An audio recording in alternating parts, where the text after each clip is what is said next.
X2년도 전부원가 계산 이익은 변동원가 계산 이익에 비교하여 어떤 차이가 있는가? 두 방법에 의한 이익 차이를 물어봤죠. 당연히 이익 차이 조정 양식에 대입해서 푸는 문제입니다.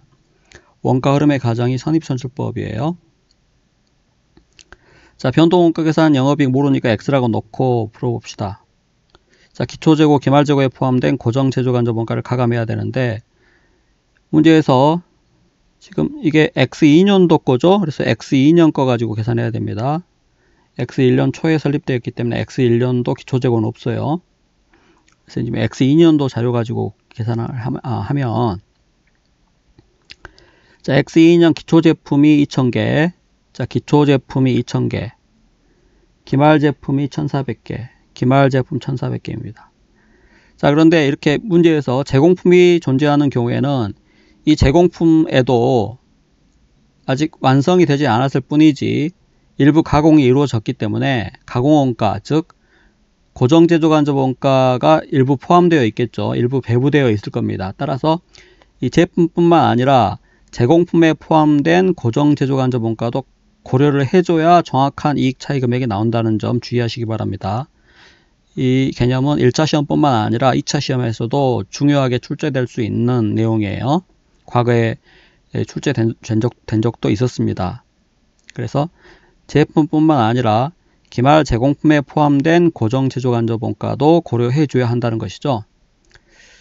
자, 그런데 기초제공품의 경우에 완성품 환산량이 1000개로 주어져 있고, 그래서 기초제공품 같은 경우에 완성품으로 환산한 게 1000개고 기말제공품 같은 경우에는 800개였죠. 800개. 그래서 거기에 포함된 고정제조간접원가까지 포함을 계산해 줘야 한다는 거죠. 그래서 여기서 이 기초제공품, 기말제공품에 포함된 고정제조간접원가 구할 때 이거는 환산량으로 계산해야 됩니다. 왜냐하면은 물량으로만 계산하면 아직 완성이 덜 됐기 때문에 그것을 완성품으로 환산해 가지고 계산을 해야 정확한 고정제조간접원가 금액이 나온다는 거죠. 한 가지 주의하실 점이 여기서의 완성품 환산량 이 수치들은 당연히 지금 고정제조간접원가 관점에서 계산하는 거니까 가공원가의 환산량입니다. 문제에서 만약에 기초제공품이나 기말제공품에 재료원가 완성품 환산량이 주어져 있다면 그거는 여기 계산할 때는 불필요한 자료예요. 전혀 관계없는 자료입니다. 반드시 가공원가의 완성품 환산량, 즉 고정제조간접원가 측면에서의 완성품 환산량 가지고 계산해야 한다는 거죠. 자, 그리고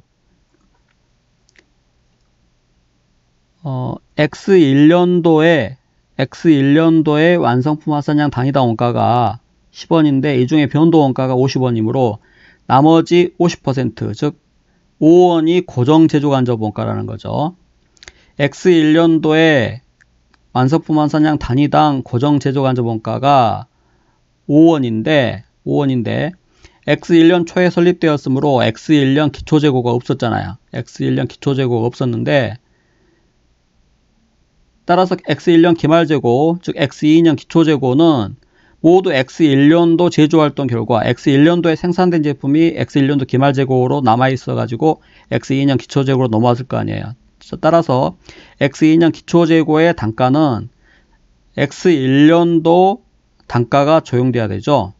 자, 근데 그 중에서도 고정제조간접원가를 계산해야 되니까 10원 중에 변동원가를 뺀, 변동제조원가 5원을 뺀 나머지 5원만 고정제조간접원가죠. 그래서 5원입니다. X2년도에도 마찬가지로 12원 중에 변동원가가 40% 있기 때문에 나머지 60%가 고정제조간접원가죠. 그래서 12원에 60% 하면은 7.2원입니다. 그래서 7.2원인데 선입선출법을 가정했기 때문에 기초재고는 다 판매됐다고 봐야죠. 따라서 X2년도에 생산된 것이 기말재고로 남아있기 때문에 X2년도에 단위당 고정제조간접원가 7.2원이 그대로 여기 기말재고에 남아있다고 보고 계산하시면 되겠습니다. 그래서 더하고 빼고해서 계산하면 X 플러스 840이고 이익 차이가 840원. 전부원가 계산 이익이 더 크죠. 그래서 840원 더 크다. 답이 4번입니다.